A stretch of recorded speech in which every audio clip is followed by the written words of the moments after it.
መሰለሽ ይሄ ከአንድ ቦታ ወደ አንድ ቦታ መምጣት ምናምን እንደዛ አይደለም። ለክርስቶስ ሲነገር በዛ ልክ አይደለም። ምክንያቱም መዝሙር 139 ላይ እግዚአብሔር መንፈስ እንደሆነ ይናገራል። እግዚአብሔር የሌለበት ቦታ የለም። መዝሙር 139 ላይ ክፈትለትና አንብብለት። በሁሉ ስፍራ አለ እግዚአብሔር ማለት ነው። ወደ ሰማይ ብወርድ አንተ በዛለህ፣ ከመንፈስ ወዴት ትሸሻለሁ፣ ከአንተስ ወዴት እሄዳለሁ ብሎ ይናገራል። ቁጥር 8-9 ያው እንደሱ አንብብላትና ከዛ ላስረዳት። እሺ፣ ከመንፈስ ወዴት እሄዳለሁ፣ ከፊትስ ወዴት እሸሻለሁ? ወደ ሰማይ በወጣ አንተ በዚያ አለ፣ ወደ ሲኦልም ብወርድ በዚያ አለ። እንደ ንስር የነጋትን ክንፍ ብወስድ እስከ ባህር መጨረሻም ብበር በዚያ እጅ ትመራኛለች፣ ቀኝም ትይዘኛለች። ስለዚህ እግዚአብሔር በሁሉ ቦታ የሞላ ነው። ትንቢተ ኤርምያስ 24 ላይም ከቁጥር 23 ጀምሮ እግዚአብሔር በሰማይ በምድር የሞላ ነው ብሎ ይናገራል። ስለዚህ አሁን ኢየሱስ ክርስቶስ የሌለበት ቦታ የለም፣ በሰማይ በምድር የሞላ ነው። ዮሐንስ ወንጌል ምዕራፍ 3 ቁጥር 13 ላይ ከሰማይ ከወረደው በቀር ወደ ሰማይ ወጣ የለም፣ እርሱ በሰማይ የሚኖር የሰው ልጅ ነው ብሎ ክርስቶስ በሰማይ በምድር እንዳለ ይናገራል። ስለዚህ አሁን ለመለኮት ለእግዚአብሔር ተላከ በዚህ ነው አይባልለትም። ምክንያቱም እሱ በሰማይ በምድር የሞላ ስለሆነ ማለት ነው። ለክርስቶስ አሁን ተላከ ሲባል ምን መሰለሽ? ሰው መሆኑ ነው። በስጋ ሰው ሆኖ መገለጡን ነው። ፊልጵስዩስ 2 ላይ እነዚህን ቃል ያያቸውና እኔ ዝም ብዬ በቃሌ ልንገርሽ ችግር የለው። ፊልጵስዩስ 2 ቁጥር 5 ጀምሮ በክርስቶስ ኢየሱስ ያለ ሀሳብ ደግሞ በእናንተ ዘንድ ይኑር ይልና እርሱ በእግዚአብሔር መልክ ሲኖር ሳለ ከእግዚአብሔር ጋር መተካከልን መቀማት እንደሚገባ ሳይቆጥር የባሪያን መልክ ይዞ በሰው ምሳሌ ተገኘ ይላል። ስለዚህ ተላከ ማለት ክርስቶስ ሰው ሆኖ መገለጡን ነው። በቃ መላክ ማለት ለሱ ሰው መሆን ነው። በሰው ወይም በባሪያ መልክ መገለጡን ነው መላክ የሚባለው እንጂ እንደ ሌሎች ነቢያት እግዚአብሔር ሂድ ውረድና እንደዚህ ሂድ አስተምር እንደዚህ ምናምን እያሉ አይደለም። እንደ ሌሎች ነቢያት ማለት ነው። የክርስቶስ መላክ ማለት ሰውነቱን የሚያሳይ ነው። ምክንያቱም የሌለበት ጊዜ ስለሌለ ዮሐንስ ወንጌል ምዕራፍ 1 ቁጥር 3 እና 4 አካባቢ ወደ ዓለም ይመጣ ነበረ፣ በዓለምም ነበረ፣ ዓለሙ ግን አላወቀውም ይላል። የነበረው ነው የመጣው፣ የሌለው አይደለም። በዓለምም ነበረ። ከመምጣቱ በፊት በስጋ ክርስቶስ ወይም ተልኮ መጣ ከመባሉ በፊት እሱ በዓለም የሞላ ነበር።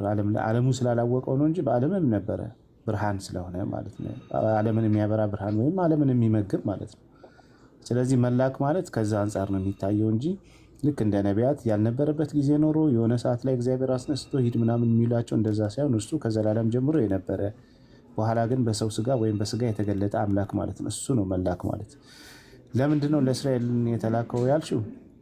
ባይዘው እስራኤል ማለት ሀገርን አይደለም የሚያመለክተው፣ ለሀገር አይደለም።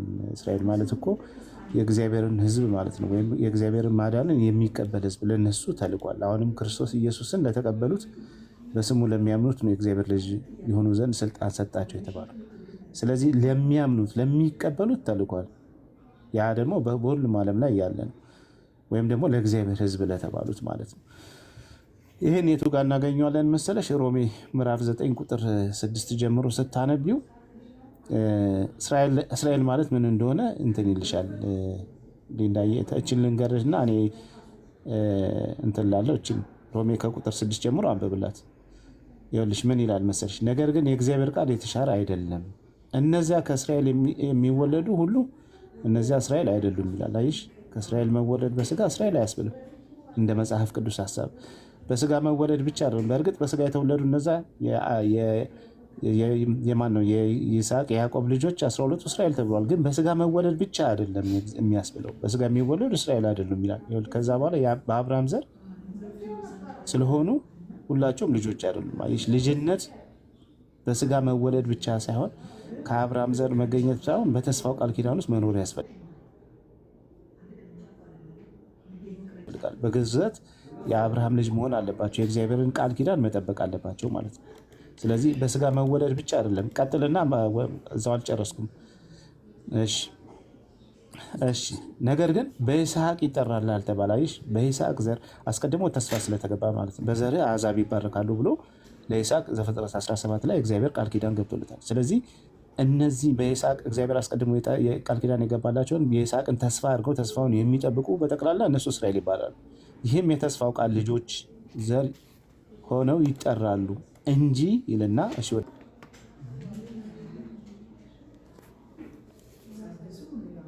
ከእስራኤል በስጋ መገኘት የእግዚአብሔር ልጅ አያስብልሽም፣ ወይም እስራኤል አያስብልሽም። እስራኤል የሚያስብልሽ ምንድን ነው? እንደ ቃሉ እንደ ተስፋው ቃሉ የእግዚአብሔርን ቃል ኪዳን ጠብቆ የእግዚአብሔርን ማዳን የሚቀበል ህዝብ ሲሆን ነው። የማይቀበሉትን እኮ ወደ ውስጥ እየገባሽ ነው። በግብፅ ምድር በበረሃ ላይም እኮ እግዚአብሔርን ያመፁት ላይ እግዚአብሔርን ማዳን ያልተቀበሉት ምንም እስራኤል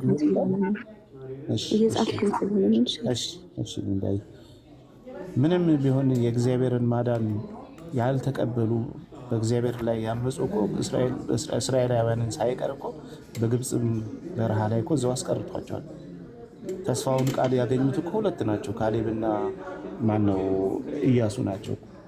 አይሽ ስለዚህ እንደ ተስፋው ቃል የሚኖሩ እግዚአብሔርን ማዳን የሚጠብቁ ህዝቦች እነሱ ምን ይባላሉ? እስራኤል ነው እንጂ በስጋ መወለድ እስራኤል አያስብልም። ስለዚህ እነዚህ አሁን እስራኤልን ወይም ደግሞ በዛ በያዕቆብ ዘር የመጡትን ብቻ ሳይሆን እነሱም እስራኤል ይባላሉ በተስፋው ቃል ካሉ። በእርግጥ እንደነሱም ነው የመጣው ብቻ ሳይሆን ግን የእግዚአብሔርን ማዳን የሚቀበሉ ተስፋውን ቃል የተገባውን የሚቀበሉ በጠቅላላ ምን ይባላሉ? እነሱ እስራኤል ይባላሉ። በስጋ መወለድ ብቻ አይደለም እግዚአብሔር የሚያስብለው እስራኤል የሚያስብለው ብሎ መጽሐፉ ይፈተዋል ማለት ነው። ስለዚህ ወደ ጠፉት ወደ እስራኤል በግ ሲል ምን ማለት ነው? ለእስራኤል በስጋ ከያዕቆብ ወገን ለተወለዱ ለእነሱ ሳይሆን ለጠፉ እግዚአብሔርን ለሚፈልጉ ማዳኑን ለሚጠባበቁ ውረድ ተወለድ አድነን ብለው ጸሎት ሲያደርጉ ለነበሩትና በጠቅላላ ደግሞ ለሚቀበሉት ለዓለም ሁሉ ማለት ነው። አሁን ማንም የእግዚአብሔር ሕዝብ መሆን ይችላል። የእግዚአብሔር ሕዝብ ለመሆን ምንድነው? በክርስቶስ ኢየሱስ አምኖ መጠመቅ ነው። አምኔ ስትጠመቂ የእግዚአብሔር ልጅ ትሆኚ ዘንድ ስልጣን ይሰጥሻል። ዮሐንስ ወንጌል ምዕራፍ 1 ቁጥር 11 እና 12 ላይ ለተቀበሉት በስሙ ለሚያምኑ የእግዚአብሔር ልጆች የሆኑ ዘንድ ስልጣን ሰጣቸው። ሮሜ 8 ላይ ማለመሰኒ ካልተሳሳትኩ ይዛ ላይ እሱን ምዕራፉን አላውቀውም። አባ ብለን የምንጠራበት 8:14 የልጁን መንፈስ ሰጠን ይላል። ስለዚህ ክርስቶስን በመቀበልና በመጠመቅ ምን ትሆኛለሽ? እስራኤል ዘነፍስ ትሆኛለሽ። እነሱ እስራኤል ዘስጋ ነው የሚባሉት፣ ባይዘው እስራኤል ዘነፍስ እንሆናለን ማለት ነው። እና ወደ እስራኤል ምድሪቷን ቢመጣ ግን ክርስቶስ ለዓለም ነው። ዮሐንስ ወንጌል ምዕራፍ 3 ቁጥር 16 ላይ የዓለም ምንድነው አባቱ አንድ ልጁን እስኪወስድ ድረስ እንዲወደዋልና ዓለሙን ምንድነው የሚለው ዮሐንስ ወንጌል ምዕራፍ 3 ቁጥር 16 ላይ ክፈትልኝ፣ እንትኑ ጠፋኝ፣ አንብብልኝ አይደል? እሺ። በእርሱ የሚያምን ሁሉ የዘላለም ሕይወት እንዲኖረው እንጂ እንዳይጠፋ እግዚአብሔር አንድያ ልጁን እስኪሰጥ ድረስ ዓለሙን እንዲሁ ወዷልና በእርሱ የሚያምን በዓለም በልጁ እንዲድን ነው እንጂ ይላል። በዓለም እንዲፈር እግዚአብሔር ወደ ዓለም አላከውምና። ወደ ዓለም ነው ክርስቶስ የተላከው። በአንድ ልጁ በኢየሱስ ክርስቶስ የሚያምን እንዲድን እንጂ እንዳይጠፋ እግዚአብሔር ዓለሙን እንዲሁ ወዷልና በእርሱ የሚያምን ይድናል ማለት ነው። ወደ ዓለም ልኮታልና። እችን ክፍል ልናገርና ሌሎች ይቀጥላሉ። ዮሐንስ ወንጌል ምዕራፍ 1 ቁጥር 29 መሰለኝ። በነጋውም ኢየሱስ ክርስቶስን ሲመጣ አይቶት ዮሐንስ ምን ብሎ ተናገረ? የዓለምን ኃጢአት የሚያስወግድ የእግዚአብሔር በግ አለ። ምን አለ? የዓለምን ኃጢአት። ስለዚህ ክርስቶስ ለዓለም ነው የተላከው። የዓለምን ኃጢአት የሚያስወግድ የእግዚአብሔር በግ ብሎ ተናገረ። ስለዚህ እስራኤል ማለት ካርታውን ያለችው ምናምን እሷም ሳይሆን የሚያመለክተው እንደ ተስፋው ቃል የሚኖሩ እግዚአብሔርን ማዳን የሚጠባበቁ ህዝቦች ለነሱ ነው የሚጠሩ። ከዛ አንጻር ነው ጉዳይ። ስለዚህ ላኪው አለ፣ ላኪው ደግሞ እሱ አይደለም፣ ተላኪውም እሱ አይደለም ማለት ነው አይደል? አሁን እነዚህ ላኪና ተላኪ ማለት ያው መላክ ማለት ሰው ሆኖ መምጣቱን ነው። አባቱ በእርግጥ ሂድ ውረድ ተወረደና አድን ብሎ ልኮታል ማለት ነው። ያ ፈቃድ ብቻ አይደለም በነገራችን አሁን የክርስቶስ አምላክነት ላይ አይደለን ያለ ነው። ቢኒዬ that's why my question ላኪ ያለው ላኪው እሱ አይደለም፣ ተላኪ አለ። ኦኬ የተላከውም ደግሞ እንደዛና ይሄ ቱ ፐርሰን ሲሆን የኔ ኤክስፔክቴሽን ነው። የኔን ኦፒኒየን ነው የምነግርህ። ምን ብዬ ነው የዓላማ አንድነት አላቸው ብዬ ነው ማምነው። ኦኬ በአካል የተለያዩ የዓላማ አንድነት ያላቸው ናቸው ብዬ ነው ማምነው። ማለት የዓላማ አንድነት አለ። በእርግጥ በአብና በወልድ መካከል የአምላክነት አንድነት ግን አላቸው ብዬ አላምንም። አይ እሱ ቆይ ችግር የለም፣ የዓላማውን እንቀበልሻለን። የአምላክነት አንድነት ግን አሁን በእርግጥ አለ። ለምን መሰለሽ? ክርስቶስ ኢየሱስ ራሱ ስለሚናገር አባቱም ራሱ ስለሚናገር ነው። ለምሳሌ ዕብራውያን 1 ላይ ዓለማትን በፈጠረበት በልጁ ተብሎ ተቀምጧል። እንግዲህ ዓለም የተፈጠረው በልጁ ነው ተብሎሻል። አሁን ይሄ ዓላማ አይደለም የመፍጠር ወይም ደግሞ የስልጣን አንድነት ነው። አየሽ እንግዲህ አሁን ይሄን የዓላማ እንዳትዩ ዓላማና መፍጠር መቼም የፈጣሪነትን ስራ ክርስቶስ እየሰራ በዓላማ አትዩም። ይሄ ስልጣን የፈጣሪነት ስራ ነው። ዕብራውያን 1 ላይ ዓለማትን በፈጠረበት በልጁ በዚህ ዘመን ለእኛ ተናገረን ይላል። ዮሐንስ ወንጌል ላይ ደግሞ ሁሉ በእርሱ ተፈጠረ ይላል። ምን ታያለሽ? አሁን የዓላማ አይደለም ሆነ በአብና በወልድ መካከል የዓላማ ሳይሆን በእርግጥ የዓላማ አንድነት አለ። አዎ የአብና የወልድ የመንፈስ ቅዱስ አንድ ዓላማ ነው ያላቸው፣ አንድ ሀሳብ ነው ያላቸው። ግን ስልጣን በስልጣን ደረጃም እንደዛው ነው። በመለኮት ደረጃም አንድ መለኮት፣ አንድ ስልጣን፣ አንድ አገዛዝ ነው ያለው፣ አንድ ባህሪ ነው ያለው።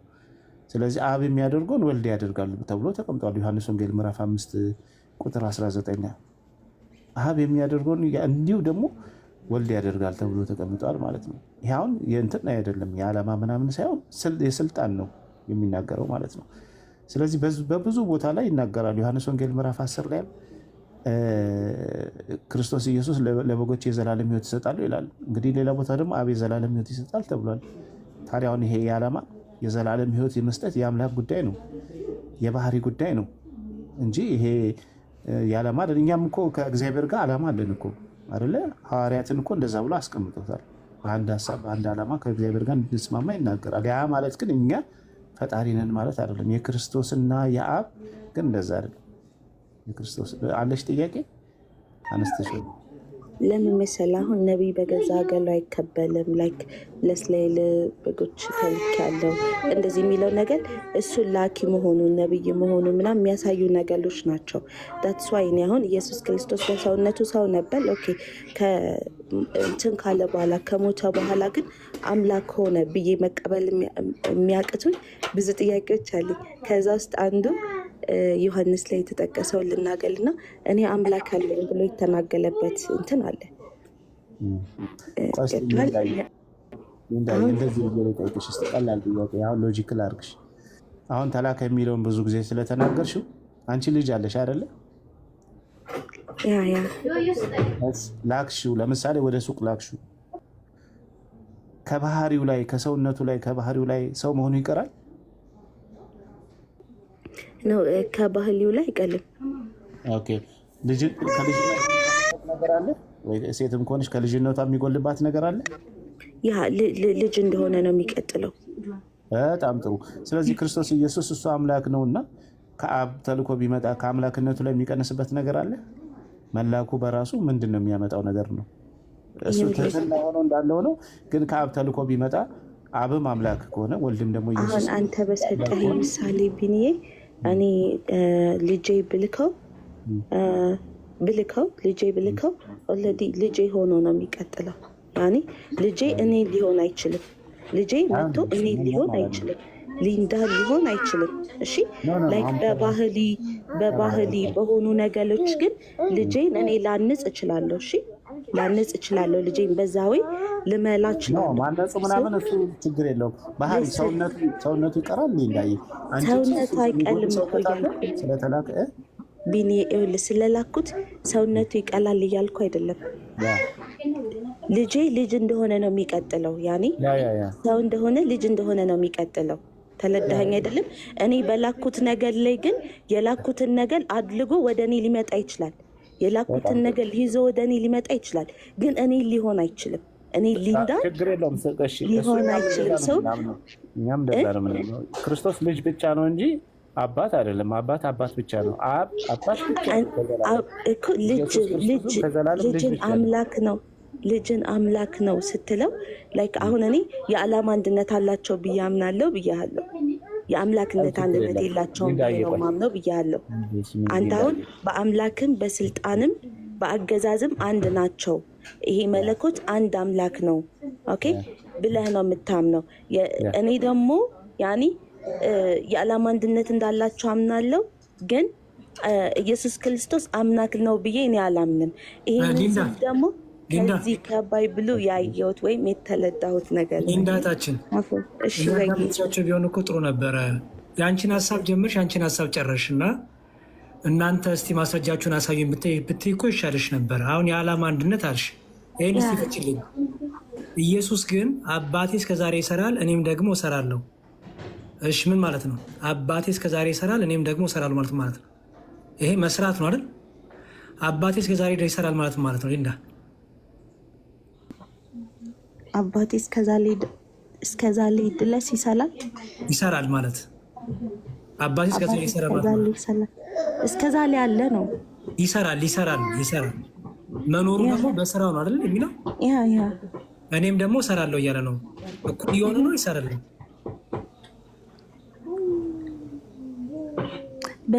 በመስላታቸው ደረጃ ያ እኩል ነው የሚሆን።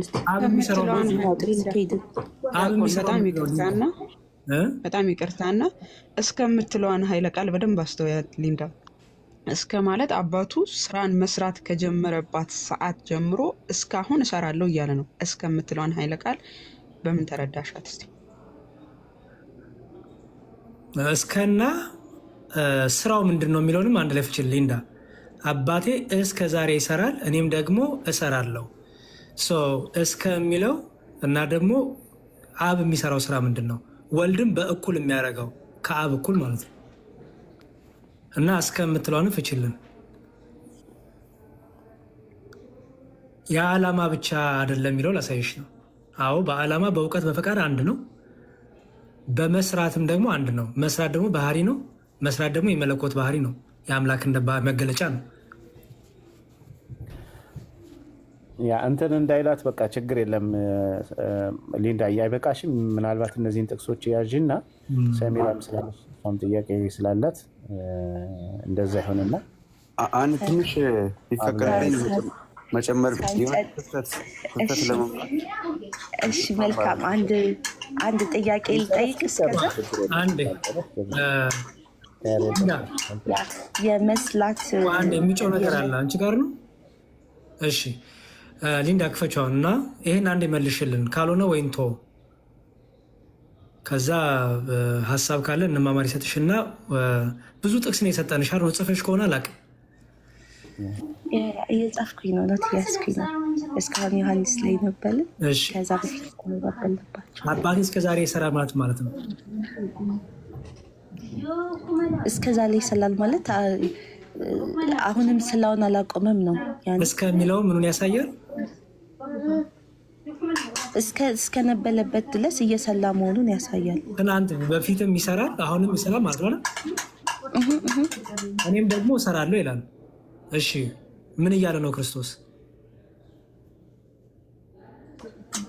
እኔም ደግሞ ሰላለሁ ሲል እሱም እየሰላ እንደሆነ ነው የሚናገረው። ከአባቱ እኩል አባቱ የሚሰራውን ወልድም ይሰራል ማለት ነው። ምን አልከኝ? አልሄዴ ከአብ እኩል አባቱ የሚያደርገውን ሁሉ ወልድም ይሰራል አይደል? ምክንያቱም ይኸው አባቴ እስከዛሬ ይሰራል እኔም ደግሞ እሰራለሁ እያለ ነው። አባቴ የሚሰራው እኔ እሰራለሁ። አባቴ በነበረበት ዘመን በሚሰራበት ዘመን ሁሉ እኔም እሰራለሁ፣ አብሬ እሰራለሁ እያለ ነው አይደል?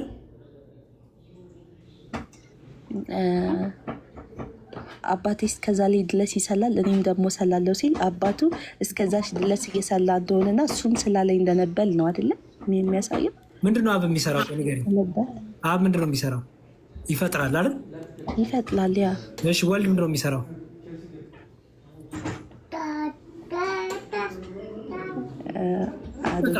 ችግር የለውም ሊከብዱ ይችላል፣ ግን ይፈጥራል። ምክንያቱም አብም ይሰራል እኔም እሰራለሁ እያለ ነው። አብ ፈጣሪ ነው፣ ወልድም እንዲህ ፈጣሪ ነው። አብ ሁሉን አድራጊ ነው፣ ወልድም ሁሉን አድራጊ ነው። ምክንያቱም ምን እያለ ነው? አባቴ እስከሚለው ባይዘዌ ቅድመ ዓለምና ድህረ ዓለምን ሁሉ ያሳያል። ከዛም ደግሞ እስከ መጨረሻው ማለት ነው አልፋና ኦሜጋነትን ያሳያል። ከእርሱ ጋር ደግሞ አብሮ ወልድም ይሰራል። ይሄ ዮሐንስ ላይ ነው ያለው። ዮሐንስ 17 ላይ ዮሐንስ ወንጌል ምዕራፍ 5 ቁጥር 17። ለዚህ ማስረጃው አብሮት እንደነበረ ላሳይሽና በቃ እንጨርስ። አብሮት እንደነበረ ማስረጃ ላሳይሽ። እናቆም በላ። እሺ ላሳይሽና እናቆማለን። ዮሐንስ ወንጌል 17:5 ላይ ምን ይላል? አሁንም አባት ሆይ ዓለም ሳይፈጠር በአንተ ዘንድ በነበረኝ ክብር አንተ በራስ ዘንድ አክብረኝ ይላል። ሊንዳ ተመለሽ።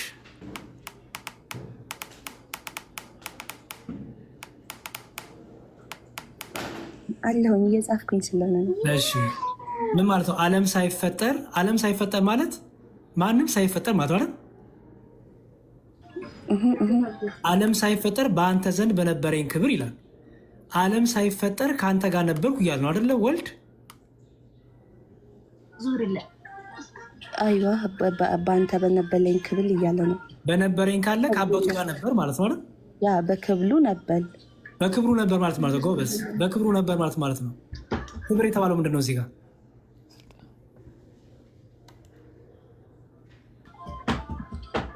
ክብል የተባለው ምንድን ነው?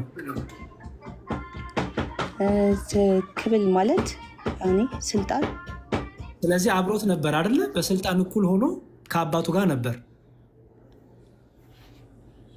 ስለዚህ ዓለም ሳይፈጠር ቅድም አባት የሚሰራል እኔም እሰራለሁ ሲል አብሮ ከአባቱ ጋር ዓለም ከመፈጠሩ በፊት ዓለም ከተፈጠረ በኋላ ወደፊትም አልፋና ኦሜጋነቱን መጀመሪያ መጨረሻ እንደሌለው ሁሉ አብሮ ከአባቱ ጋር እንደሚሰራ አሁን ገባሽ አይደል? ዓላማ ብቻ አይደለም ደግሞ የመስራትም የመፍጠርም የማድረግም ሁሉ አንድነት እንዳለ ይሻር። አይዋ እሺ፣ ሌላ ጥቅስ ልስጥክ እኔ እችላለሁ ካልጨለሰ። እሺ አንድ ጥቅስ እንቀበልሽ። አንድ ሁለት ጥቅስ ጨምርና ችግር የለውም። ግን የቀደመዋን ነገር እኔ ትንሽ ጨርስ። ግን ያንተ አላለቀም ማለት ነው። ከዛ እንማማር። የእንትኑን መዝሙር ላይ ትንቢተ ኢሳያስ 44 ላይ